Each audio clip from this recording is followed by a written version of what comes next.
Bienvenue à toutes et à tous. C'est très chouette de vous voir si nombreux ce soir pour écouter Camille Teste.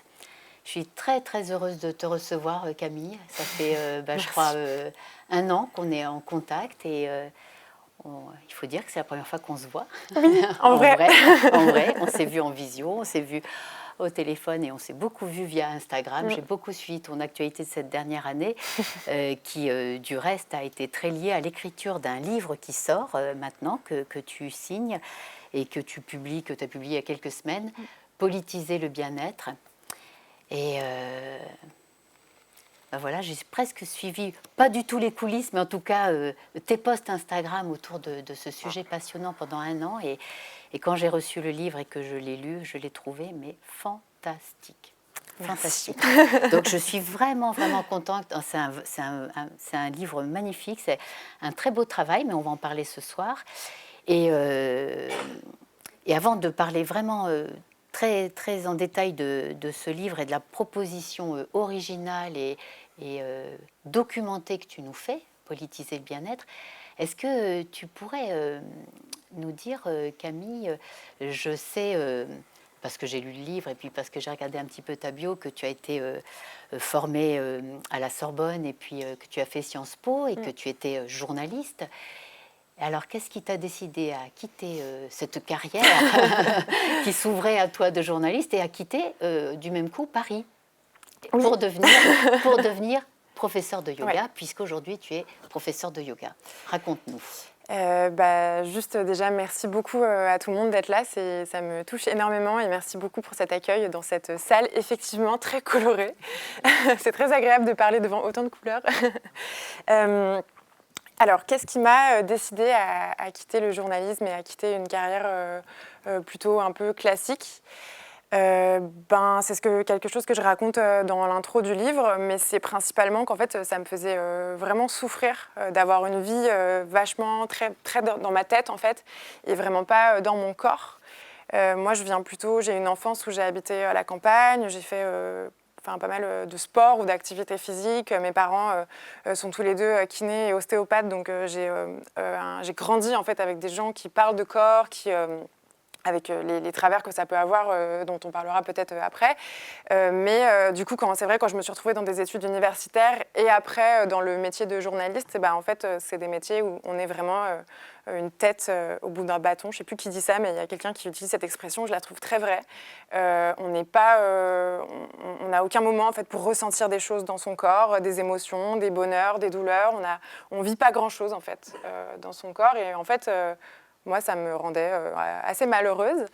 Et par chance, j'ai découvert le yoga à un moment. Et en découvrant le yoga, j'ai redécouvert des plaisirs d'enfant, le plaisir pour moi, la pratique du yoga, et notamment du yoga postural. Je ne sais pas si parmi vous, il y a des personnes qui pratiquent le yoga, mais ça ressemble en fait à ce qu'on fait avec son corps quand on est un enfant, c'est-à-dire plein de choses complètement absurdes dans tous les sens, avec nos bras, nos jambes. Et j'ai vraiment retrouvé ce plaisir-là d'être un corps. Donc j'ai fini par en faire mon métier, aussi parce que j'avais le privilège de pouvoir changer de voie sans que ce soit trop compliqué. Je tiens à le dire parce que c'est pas non plus... ça reste un privilège énorme de pouvoir faire ça. Je trouve que c'est important de s'en rappeler. Et c'était important pour toi aussi de quitter Paris, de quitter la grande ville J'avais déjà fait quelques allers-retours un peu dans plusieurs pays, et suffisamment pour à chaque fois que je revenais à Paris, qui était quand même un peu mon camp de base, réaliser à quel point je trouve que nos corps dans cette ville sont extrêmement empêchés. C'est très difficile de ne pas être une personne toute droite comme ça dans le métro. Enfin, moi, c'est à chaque fois que je prends le métro, je réalise à quel point si on bouge, on passe pour une personne folle. Surtout même quand on a un corps de femme, en fait, quoi qu'on fasse, dès qu'on a la tête un peu trop élevée, dès qu'on a la poitrine qui sort un peu trop, très très vite, en fait, on prend aussi tout un tas de remarques de harcèlement de rue. Enfin, je vois beaucoup de femmes dans cette pièce, donc j'imagine que vous savez de quoi je parle. Le fait qu'on soit aussi très très nombreux les uns sur les autres fait aussi que je ressentais très très fort la lourdeur d'habiter Paris. Et encore une fois, j'ai eu la chance d'aller m'installer à la campagne. c'est cool, je regrette pas. Mais je suis très contente d'être là ce soir, par contre. Nous aussi, on est très contente que tu sois là ce soir. Alors, ce livre, cet essai, Politiser le bien-être, on peut dire que, enfin, je peux dire que le titre, il est quand même, il est génial. Il est vraiment percutant parce qu'on dirait presque un oxymore, c'est-à-dire que on est vraiment. S'il y a bien deux termes qu'on aurait vite fait de trouver contradictoires, voire même antinomiques, c'est politique et bien-être. Parce que, voilà, c'est ce que tu racontes très bien, mais tu vas nous expliquer. La politique, on ne la voit pas du tout associée au bien-être, qui est devenue une notion très individuelle, pour ne pas dire individualiste, mais on va décaniller ça ce soir, je pense. Et puis alors, le bien-être, pourquoi je m'emparerais du bien-être si je veux m'engager politiquement? On ne fait pas du tout l'articulation des deux. Donc là, déjà, bravo pour le titre, c'est percutant, ça donne envie de le lire. Mais est-ce que tu peux nous expliquer un petit peu comment tu en es venu à cette articulation que tu fais très bien dans l'ouvrage? En fait, le bien-être, en fait, j'utilise un peu je joue un peu avec les deux définitions du bien-être. Le bien-être comme un marché, qui aujourd'hui est l'un des grands marchés très très porteurs du capitalisme. C'est 5 000 milliards de dollars de chiffre d'affaires par an à l'international. C'est l'un des marchés les plus en santé du capitalisme. Mais le bien-être, c'est aussi le fait de se sentir bien, de se sentir équilibré, etc., etc. Et c'est vrai qu'aujourd'hui, quand on dit bien-être, on ne pense pas au bien-être de tous et toutes, à ce qui a été longtemps historiquement un objectif pour une société juste. À la fin du 19e siècle, la CGT qui se crée a créé son premier slogan, et le premier slogan de la CGT, c'est solidarité, liberté, bien-être. À la fin du 19e siècle et au début du 20e siècle, la pensée anarchiste utilise le mot bien-être en permanence. Donc, à la base, c'est un terme qui est très très politique. Et le fait qu'aujourd'hui, ça a été que le bien-être qualifie un marché, pour moi, ça dit quelque chose de cette espèce de propension du capitalisme à privatiser tout ce qui en fait pourrait nous faire du bien pour en faire. On est filmé, donc j'allais dire un truc vulgaire, mais non, pour en faire quelque chose de pas très bien. Pour en faire des biens de consommation, on pourrait dire. Pour en faire une merde, je suis désolée. C'est hyper difficile de parler sans dire de gros mots pour moi devant une caméra. Je suis hyper concentrée. Ça va très bien, je pense que merde, okay. Ça passe bien. Oui, tu nous dis donc que le capitalisme et ce système politique, en fait, c'est très bien et très facilement récupérer tout pour le transformer en bien de consommation. Ouais. Et c'est vraiment ce qui s'est passé avec le bien-être que tu définis bien dans ton livre, mais si tu veux nous dire rapidement ce que ça recouvre quand même. Oui, en gros, le bien-être aujourd'hui, c'est toutes les pratiques dont l'objectif premier est atteindre un équilibre, que ce soit physique, émotionnel, spirituel ou même social au sens relationnel. Donc ça va être le yoga, la méditation, toutes les pratiques un peu paramédicales et thérapeutiques, hypnose, sophrologie. Ça va être aussi esthétique, massage, et même les pratiques un peu spirituelles ou un peu new age, ou alors issues d'espaces extra-européens, de l'Ayurveda aux cérémonies du cacao, en passant par le Reiki, etc., etc. En gros, dès lors qu'une pratique, vous la faites en premier lieu pour atteindre une forme d'équilibre, on pourrait la qualifier de pratique de bien-être. Donc, par exemple, si vous faites je sais pas, de la musique, pas parce que vous aimez la musique, mais parce que ça vous fait du bien psychologiquement, on pourrait presque dire que c'est une pratique de bien-être. Donc tu nous expliques ça en t'appuyant sur de nombreuses enquêtes dans la première partie de ton essai. Il y a beaucoup de choses intéressantes, mais j'en ai retenu notamment deux qui sont très percutantes aussi. C'est que le capitalisme a donc récupéré tout ce champ du bien-être. Tu l'as très bien dit, c'est devenu un marché, et un marché très, très en développement, très, très dynamique, incroyablement porteur. Ouais, c'est 9% de croissance mondiale par an, c'est vraiment énorme. Mais alors, ce qui est vraiment, ce qui fait peur dans ton livre, et que je n'avais pas forcément réalisé avant de le lire, c'est que le bien-être est bien sûr devenu une injonction sociale. Ça, on peut en témoigner, si on réfléchit un peu, on voit. Mais ça va même plus loin que ça.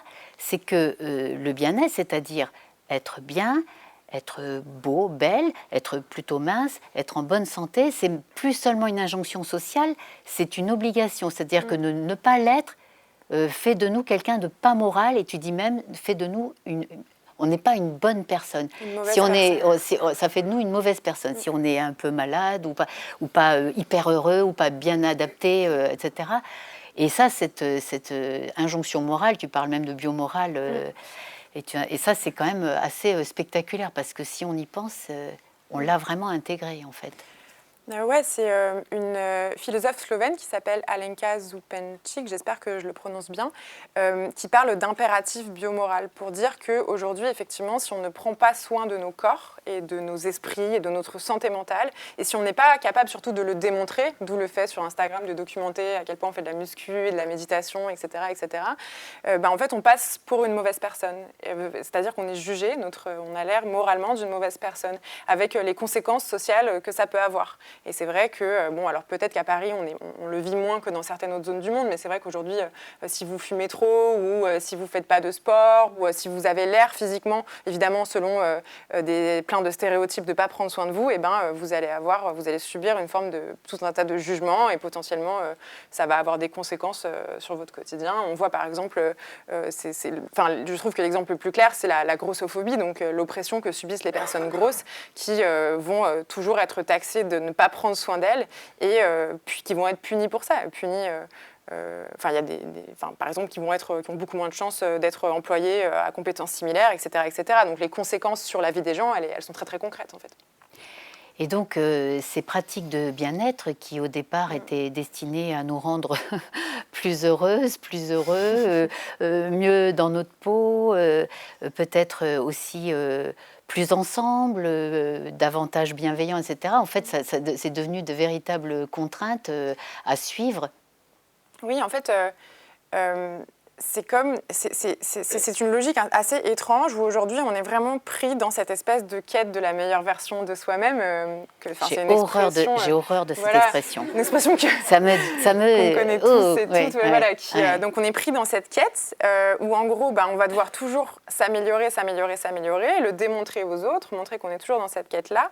Et cette quête-là, évidemment alors potentiellement elle peut nous apporter des petites choses un peu sympas, mais c'est pas du tout cette quête qui va nous rendre heureux et heureuse, pour la simple et bonne raison que le bonheur ne repose pas sur des choix individuels. En fait, si on est heureux et heureuse dans cette société, c'est parce que on est dans une société de justice sociale ou non, parce qu'on arrive à être en bonne santé ou pas, parce qu'on arrive à accomplir un certain nombre d'objectifs, etc. Or, on le voit bien, aujourd'hui, dans une société extrêmement violente, où les injustices s'accroissent, où la pauvreté augmente à nouveau, les conditions ne sont plus là pour nous rendre heureux et heureuses. Donc on peut faire tout le yoga et le coaching et manger tous les légumes qu'on veut. C'est pas pour ça qu'on sera forcément heureux. Et encore une fois, moi, on en parlera. Moi, je suis prof de yoga. Je trouve qu'il y a d'autres vertus à ces pratiques, évidemment, mais certainement pas celle de nous rendre... De nous satisfaire. Et le problème, c'est qu'en fait, on est tellement pris et prise dans cette espèce de quête de la meilleure version de soi-même qu'on perd de vue que ça n'est pas ça qui va nous sortir, de la crise climatique, par exemple. Tout le temps qu'on met à s'auto-améliorer, on ne le met pas à s'organiser collectivement pour, potentiellement élire des gens qui s'intéressent à la santé de la planète et à la nôtre, etc. Justement, j'ouvrais ton livre à la page 33. « Face à la planète qui brûle, nous ne savons que faire. Alors, à défaut de changer l'ordre du monde, nous tentons de nous changer nous-mêmes. » Ça me donne des frissons de le lire, tellement c'est vrai, parce qu'en fait, ce que tu montres très bien, c'est à quel point les problèmes sont passés de la sphère politique à la sphère privée. Hein, j'écoutais un podcast que tu as fait avec Judith Duportail récemment, où tu disais, au lieu de traiter le syndrome, on traite les symptômes. C'est-à-dire, au lieu de remettre en cause le système politico-social, source de tant de mal-être, pour le dire gentiment, eh bien, on remet sur nous la faute, et c'est à nous de nous adapter à ce système. Oui, et ça, c'était très flagrant, par exemple, au moment de l'élection de Trump, où le lendemain de l'élection de Trump, il y a tout un tas de médias américains très très sérieux, je crois, comme le Washington Post, qui titrent les 5 clés self-care pour faire face à l'élection de ce président. Et dedans, il y avait, c'est ça, faites du yoga, reposez-vous, etc. Et ça dit beaucoup de, de cette espèce de logique où, on a accepté que on était dans une sorte de marasme permanent, et autant prendre soin de nous parce qu'on a renoncé. Et je crois qu'on n'est pas bête, hein, on sait très bien qu'il faut s'organiser collectivement pour lutter contre tout ça, mais en fait, on n'y croit même plus, quoi. On ne croit plus à ce collectif. On ne croit plus qu'on va pouvoir s'organiser comme on l'a fait quand même à une certaine époque, ou en faisant la révolution, ou en s'organisant, je sais pas, en syndicat, ou en votant pour les bonnes personnes. Donc voilà, on se fait happer par cette quête-là. Et puis comme il y a cette espèce d'impératif qui nous dit que de toute façon, si on ne rentre pas dans cette quête, on sera des mauvaises personnes, on n'a presque plus le choix en réalité. Et ça avantage un seul groupe de personnes, ce sont les actionnaires du marché du bien-être, évidemment, qui eux sont ravis qu'on soit dans cette quête. C'est très bien que tu reviennes là-dessus parce qu'effectivement, ça fait plusieurs fois que tu dis que tout ce temps qu'on passe, et on a le droit de prendre soin de soi, et tu nous l'expliqueras bien après aussi, mais finalement, on ne prend pas vraiment bien soin de soi. On essaie de changer tout ce qu'on peut chez nous pour dire c'est chez moi que ça ne va pas, c'est chez moi que ça déconne. Comme ça, on sera deux à avoir dit des gros mots. Et c'est à moi de changer parce que, en fait, et cette énergie qu'on met là, effectivement, on ne la met pas peut-être à recréer de la solidarité. Alors, pour reparler de... Là, on voit un petit peu le contexte... pas gai, hein et un constat absolument lucide de ce qu'est devenu le bien-être, le marché du bien-être, et qui est un reflet en négatif de ce qu'est ce système sociétal dans lequel on est, et qui, au lieu de s'adapter à nous et à notre épanouissement, nous demande de nous adapter à lui, ce qui est quand même aberrant. Mais ça, c'est nous-mêmes qui l'avons créé, on arrive à quelque chose d'assez sournois. Pour reparler des espaces de bien-être, et c'est ce qui est très beau dans ce livre, c'est que justement tu nous montres comment on peut se les réapproprier, comment on peut les faire changer. J'ai envie de te raconter une petite, c'est même pas une anecdote, mais quand j'ai lu ton livre, je me suis rappelé, bien sûr, que moi j'ai pratiqué le yoga pendant 20 ans, pour des raisons médicales. À un moment donné, j'ai arrêté et je n'ai jamais repris. Et quand je te suivais cette année sur Instagram, je me disais, oh là là, ça a l'air vraiment bien les retraites qu'organise Camille Test, ça fait envie et tout. Ah ouais, mais c'est pas pour moi, je suis trop vieille. Elles doivent être toutes jeunes comme Camille. Je ne suis plus assez souple après les opérations que j'ai subies, etc. Je vais pas être assez performante. Et c'est dingue, je me suis dit ça. Et je me suis dit ça sans même me rendre compte que je me le disais. C'est en te lisant que je me suis dit, mais c'est vrai, je me suis auto-censurée, c'est-à-dire qu'on intègre complètement la non-bienveillance des espaces de bien-être tels qu'on les imagine, et peut-être tels que certains sont devenus, et on s'auto-censure. Donc moi, déjà, je me dis ça, je n'ose pas imaginer la souffrance de personnes qui sont justement, qui se trouvent trop grosses ou trop maigres ou trop raides ou trop machin ou trop truc. La même chose avec la méditation. Ici, on est à la maison de la méditation. J'imagine les gens qui se disent non, je ne vais pas y aller parce qu'en fait, ils savent tous méditer, elles sont toutes intelligentes, ils ont certainement atteint l'éveil, ou en tout cas, ils sont sereins et sages. D'ailleurs, j'y suis allée une fois, tout le monde avait l'air de super bien méditer, il n'y a que moi qui n'y arrivais pas. Et donc, on a vraiment là un rôle à jouer pour désenclaver ça et quand même sortir de ces idées, puisque je te dis, même moi, c'est tellement intégré que je m'auto-censure. Pour moi, c'est l'un des vrais sujets du monde du bien-être aujourd'hui, c'est que alors que dans la plupart des espaces, il y a une espèce de discours sur l'universalité de ces pratiques, le yoga, c'est pour tout le monde, c'est pour tous les corps, la méditation, dès lors que vous êtes capable de respirer, vous êtes capable de méditer, c'est vrai que c'est des phrases qu'on entend souvent, et en réalité... dans la plupart des espaces de bien-être aujourd'hui, il suffit de passer la porte d'une salle de yoga à Paris pour le voir, c'est souvent des personnes blanches, des personnes plutôt jeunes, des personnes plutôt minces, des personnes qui ne sont pas handicapées, etc., etc. Et donc c'est un petit peu paradoxal. C'est alors qu'on a cette espèce d'aspiration à l'universel, en réalité, c'est des mondes qui sont finalement très très fermés. Et comme tu dis, cette autocensure, elle est tout à fait compréhensible dans la mesure où... pour donner des trucs très très concrets, si vous prenez la pub d'une salle de yoga aujourd'hui à Paris, ça va être des profs qui sont elles-mêmes blanches ou eux-mêmes blancs, des personnes qui vont avoir un certain look, etc. Donc rien n'est fait en réalité pour inclure réellement. Et même si le terme inclure, on pourrait le discuter, mais bref, mais voilà, rien n'est fait pour que ces espaces soient réellement universels. Il y a une espèce de différence entre l'aspiration universelle et ce qu'on en fait.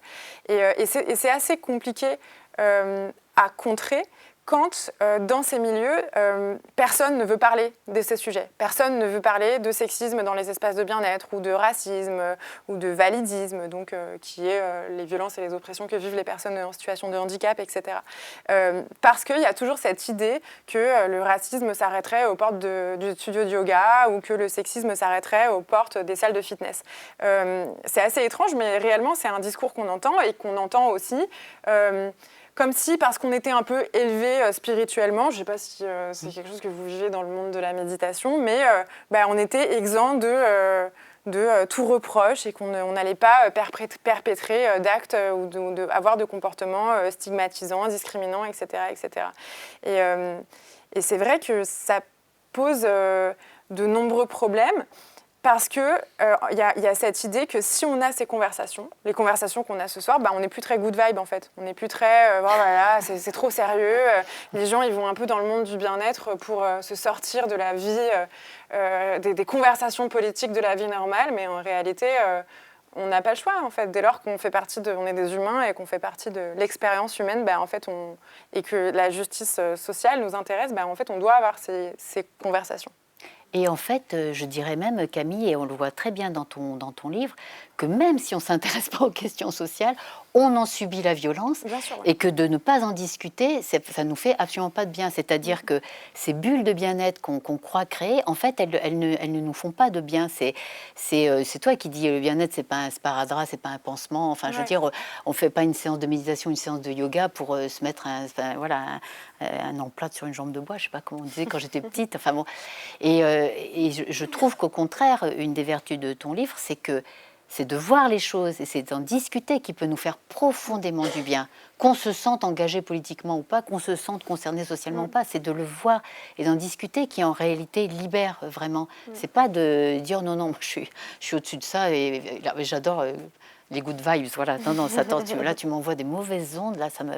Ouf. Mais oui, en plus quand je dis ça, j'ai toujours l'impression de moquer un peu, d'être un peu cliché, mais c'est vrai que quand j'ai écrit le livre, j'ai pris plein de témoignages, évidemment, j'ai demandé à plein de gens de m'écrire et tout, et vraiment on me raconte des trucs, mais enfin le truc de non, mais ici on parle pas de racisme, c'est good vibe, enfin je vous assure que ça arrive régulièrement, enfin c'est pas du tout une caricature, enfin c'est une réalité, je sais que ça paraît fou, mais enfin c'est une réalité. Et tu cites quelques exemples, puisque tu as beaucoup enquêté, tu es allé voir, tu as rencontré beaucoup de gens, et tu cites quelques exemples justement de personnes dans le bien-être, dans le yoga, dans le mouvement, qui proposent des pistes justement. Oui, bien sûr, ouais.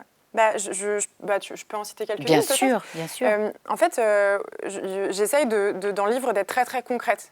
C'est un livre qui a vocation à permettre demain, quand vous le lisez, par exemple, si vous travaillez dans le bien-être, de mettre en place des solutions, ou peut-être que d'ailleurs, vous avez déjà mis en place des solutions et elles sont peut-être bien meilleures que celles que je propose, mais en tout cas, si ça peut vous aider, tant mieux.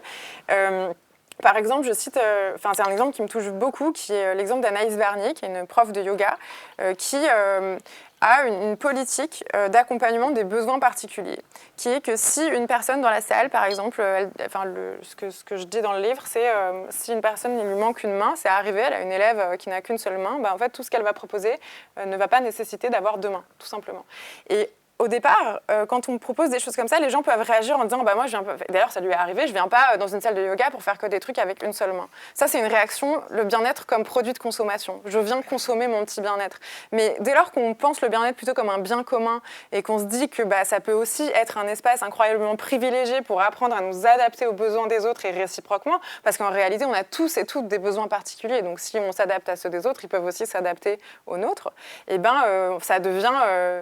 une sorte de laboratoire pour être ensemble un petit peu autrement, pour apprendre à être ensemble avec, je crois, beaucoup plus de care, en fait, beaucoup plus d'attention aux soins et aux liens qu'on se porte. Et du coup, on se remet à faire société et pas juste à être des individus isolés qui vivent sur le même territoire, quoi. On se remet à faire société, absolument.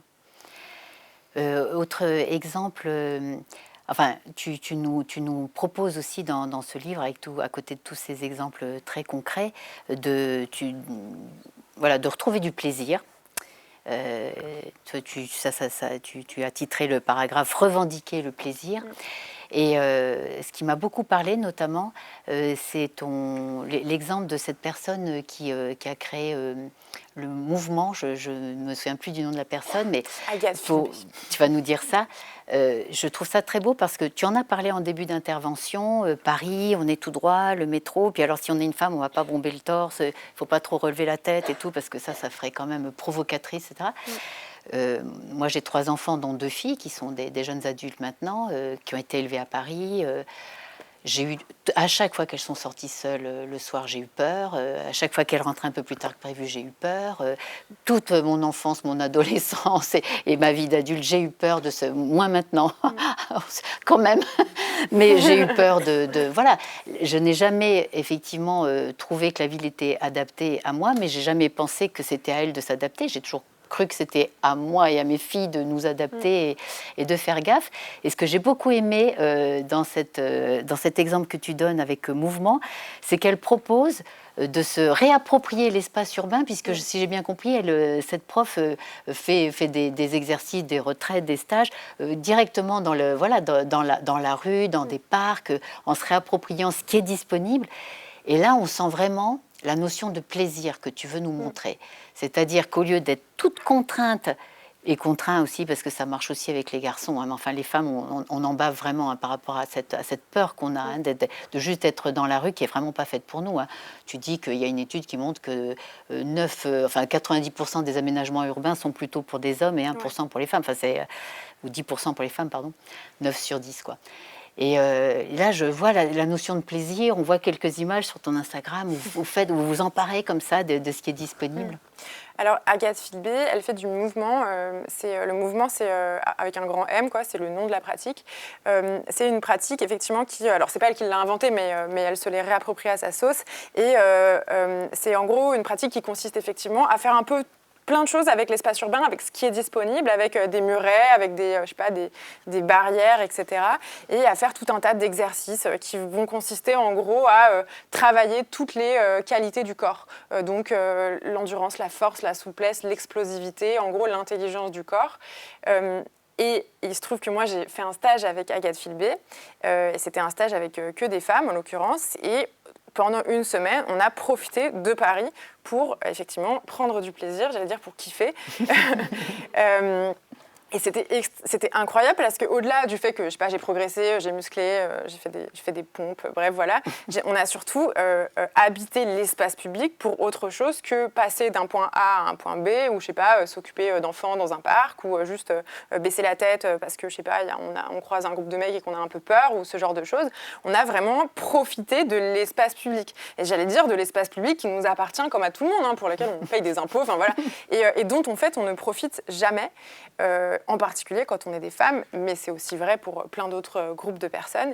Et c'est hyper important. Et je crois que là, ça rejoint ce que j'essaye de dire dans ce livre, qui est, c'est pas parce que les pratiques de bien-être aujourd'hui, elles sont utilisées par le capitalisme pour nous asservir toujours plus, pour faire de nos corps des corps toujours plus productifs au travail, ou toujours plus normés, toujours plus minces, ou voilà, qu'on peut pas les utiliser pour faire autre chose. Et ces pratiques, elles peuvent servir justement à se réapproprier l'espace urbain, à se réapproprier le plaisir d'être des corps, mais aussi tout un tas de choses. Par exemple, elles peuvent nous servir à réapprendre à ralentir. Évidemment, c'est ce qu'on fait beaucoup avec la méditation, dans un système qui nous veut toujours plus rapide, toujours plus efficace, toujours plus productif, au point où, c'est ce que je raconte à un moment, quand on commence à ralentir, par exemple, dans les retraites de yoga que j'organise, parfois je propose des marches en silence où on marche très très doucement. Au début, il arrive que des gens paniquent réellement, alors que c'est normal et c'est humain et c'est agréable et c'est bon pour la santé de marcher en silence doucement. Mais en fait, on ne sait plus faire ça. Mais ça paraît bête de le dire comme ça, mais littéralement, c'est comme ça, à mon sens, que le système nous tient. Et dès lors qu'on commence à ouvrir des brèches en nous obligeant, en quelque sorte, à ralentir et à se rappeler du bien que ça nous fait, mais on commence déjà, il y a quelque chose de très subversif à faire ça. Et ce qui, évidemment, ça ne suffit pas. On peut tous ralentir, je pense pas... Si on s'arrêtait tous de travailler... Oui, quoique, oui. J'allais dire, oui. Si on le faisait tous ensemble. Voilà. Ça dépend de ce qu'on appelle ralentir, mais en tout cas, c'est une façon d'ouvrir une brèche. Revendiquer le plaisir dans l'espace public, c'est une autre façon d'ouvrir une brèche. Enfin, voilà. Ces pratiques, elles peuvent servir à ouvrir plein de brèches qui, à mon sens, sont très, très subversives et très politiques. Et ce que j'ai bien aimé aussi dans cet exemple de mouvement et dans d'autres exemples que tu donnes et cette notion de plaisir, c'est que une autre distorsion que subissent les pratiques de bien-être et par exemple les retraites de méditation, c'est que beaucoup, et notamment des hommes, mais aussi des femmes, en sont venus à penser que c'était mieux si c'était très difficile. J'en parlais avec un enseignant de méditation il y a quelques semaines et vraiment, c'est bien si c'est dur, quoi. Tu vois, c'est bien si c'est dur, si c'est difficile, si on en bave. Et toi, tu retournes ça aussi parce qu'en fait, c'est pas obligé, quoi. C'est-à-dire que tout est dur déjà. Donc là aussi, comme ça a été récupéré, c'est bien si c'est vraiment une épreuve difficile. Là, on sent qu'on a fait quelque chose. Mais en fait, non, on peut... Là aussi, tu parles d'ouvrir des brèches. Enfin, on ouvre des brèches au plaisir. Et cette notion de plaisir, elle est très importante. Ça n'est pas mal. Ouais, c'est ça. Voilà, c'est ça en fait. Ouais. C'est vrai que cette injonction à l'efficacité, il faudrait même être efficace dans ses loisirs, il faudrait être efficace dans ses siestes, il faudrait être efficace dans ses nuits. C'est quand même assez oppressant, quoi. C'est tout à fait vrai. Il faut être efficace partout et tu parles du yoga et du système qui est bien content que nos corps soient jeunes, normés, standardisés, en bonne santé, etc. Et la méditation, on pourrait dire ça travaille la disponibilité de nos cerveaux de manière très pernicieuse aussi si on se laisse... Donc, c'est bien, tu arrives vraiment à tenir les deux ensemble, c'est-à-dire la récupération qui en est faite, la transformation en bien de consommation, mais aussi tu proposes de hacker, c'est ton expérience. Ouais. De hacker, en fait, c'est ça, de subvertir les pratiques de bien-être, de les hacker pour en faire autre chose. Et c'était vraiment important pour moi de le dire parce que moi, je viens plutôt, vous l'aurez sans doute compris, mais d'une culture un peu de gauche. Enfin voilà, c'est important pour moi le fait j'ai des valeurs, je me place du côté d'un projet progressiste, émancipateur, de justice sociale, etc.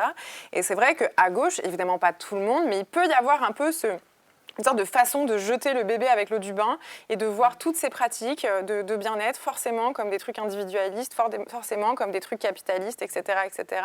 Et c'est vraiment dommage parce que du coup, on se passe des solutions qu'on trouve, de toutes les solutions qu'il y a dans ces pratiques. Et c'est vrai que depuis que le livre est sorti, je reçois plein de messages de gens qui me disent « Oh, mais merci, moi j'étais genre punk anarchiste et prof de yoga et je savais pas comment faire et j'avais trop honte de dire que j'étais prof de yoga dans mes espaces. » Oui, c'est ça. On en est arrivé là. Hein. C'est tout à fait vrai. C'est presque devenu un symbole de richesse, de luxe et tout. Alors qu'en fait, il faut encore une fois casser l'image qu'on a donnée au bien-être et au développement personnel. J'aime pas du tout cette expression non plus, mais il se trouve que mes livres sont au rayon développement personnel parce que c'est comme ça. Et le tien peut-être pas. Toi, c'est pas écrit dessus. C'est bien, bravo. T'es forte. Normalement, non. À la Fnac, ils ont le travers. J'espère que personne ne travaille à la Fnac ici, quoique, sinon vous leur direz. Ils ont le travers de mettre tous les livres un peu comme ça et les livres de féminisme en développement personnel, ce qui est très exaspérant. Et c'est exaspérant, absolument. Ils sont pas de gauche à la Fnac. Non, c'est vrai. Mais qu'est-ce qui vous fait dire ça? Et Camille, je voudrais encore parler d'une ou deux choses avec toi. Je voudrais parler de la douceur, parce que c'est très important pour toi et pour nous tous et nous toutes. Et c'est très beau de te lire et de t'entendre sur la douceur, parce qu'effectivement, politiser le bien-être, il y a bien sûr un côté très, très, très activiste, très engagé, très responsable, très actif. N'oublions pas la douceur. Oui, qui n'est pas du tout antinomique. Ne l'oublions pas du tout. Encore une fois, pour moi, on est dans un système qui est tout sauf doux. Le monde n'est pas doux avec nous, le monde du travail n'est pas doux avec nous, nos relations interpersonnelles ne sont pas douces, on n'a pas beaucoup de place pour la douceur. Et justement, c'est toutes ces pratiques et tous ces espaces de bien-être, avec tous les travers qui sont, c'est encore l'un des rares espaces dans la société, à mon sens, où on peut trouver un peu de douceur. Encore une fois, pas pour tout le monde et c'est souvent pas toujours très, très bien fait. Mais en tout cas, et si ces pratiques ont autant de succès, à mon sens, il faut se demander pourquoi. Et à mon sens, la raison pour laquelle elles ont autant de succès, c'est que c'est un des rares espaces où on peut être des corps, on peut ressentir des émotions, ressentir de la vulnérabilité dans un monde qui nous veut machine insensible et invulnérable. Et donc, oui, c'est très, très important. Pour moi, la douceur et revendiquer la douceur, c'est profondément politique. Et c'est ce qui apporte, je crois, beaucoup les penseurs et les penseuses féministes. Je tiens à le dire, je n'ai pas inventé, j'ai pas, je veux dire, le terme, l'importance de la douceur. C'est d'ailleurs, je cite au début du livre une phrase de Virginie Despentes qui ouvre le livre. Est-ce que tu crois qu'on pourrait la lire? Évidemment. Vas-y, je te laisse faire, avec plaisir. C'est la première fois que je fais ça, d'ouvrir mon livre et de lire. Ah, tu vois, tu vas voir, c'est bien. C'est très, ça fait très sérieux. Je vous la lis parce que vraiment, je la trouve incroyable. C'est une phrase de Virginie Despentes qu'elle a prononcée dans le cadre d'un discours prononcé au Centre Pompidou en 2020. Si vous ne connaissez pas ce discours, il est incroyable. Vraiment, vous le trouverez très facilement. Il est bouleversant. Ouais, moi, je l'écoute très souvent et je suis genre... Oh enfin bref.